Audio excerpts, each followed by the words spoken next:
gudoomiyaha Haayada Shaqaalahaa Dawlada Somaliland Farxaan Aadan Haybe oo safar shaqo ku jooga magaalada Burco ayaa kulan la qaatay isuduwayaasha kala duwan ee ka howlgala wasaaradaha gobolka Togdheer. Kulankan oo warbaahintu dabadjoog ka ahayd ayaa markii uu soo dhamaaday waxa warbaahinta faahfaahin uga bixiyay xildhibaan Mubaarak Yuusuf Cilmi Bidho oo kamid ah xildhibaanada golaha deegaanka degmada Burco isagoona xog dheeraad ah warbaahinta ka siiyay nuxurka qodobada ka soo baxay kulankaasi. maanta runtii isagoo fuliya ballanqaadkii madaxweynaha maanta uu inoo keeno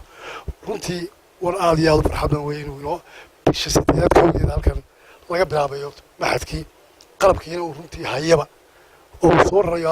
halkan ka ballan qaaday runtii aan ku hadlay magacii degmada iyo kii maayarka aan uga mahadnaqanaa wanaan soo dhaweynaa waana runtii intii annaga nagaga soo aadin maayarka sidii ay ku ballameen intii annaga dowlad hoos ahaan nagu soo hagaagtay diyaar baanu muddada intaan la furina waa dhamaystiray.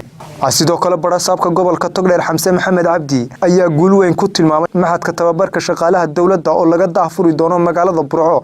waxaa maanta halkan shalay inoogu yimid safar shaqo gudoomiyaha Haayada Shaqaalahaa oo runtii shaqadaas ay tahay ugu socdaa in inoo ballan qaado aan iskana wareysano dugsiga tababarka shaqaalaha oo laga furi doono bisha August-koodeeda gobolka Togdheer. dugsigaasi oo tababarkiisa ay ka qayb gali doonaan saddexda gobol ee bari Togdheer, Sool iyo Sanaag.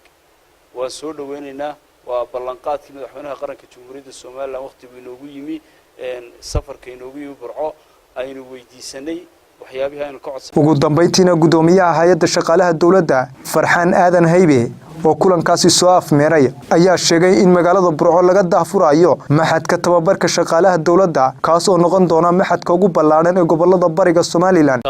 suurtagalnimada sidii loo hirgelin lahaa maxadka tababarka shaqaalaha dawladda iyo maxadka tababarka shaqaalaha dawladaha hoose lamaana ah oo isku mataana ah runtii dadaal badan bay ku timi dadaalka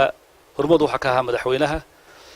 runtii maxadkaasi halbooliye muhiim u yahay gobolada waxaana isticmaali doonaa gobolada bari ee saddexda ah Togdheer, Sool, Sanaag baan ugu talagalay inay halkan uga faa'iideystaan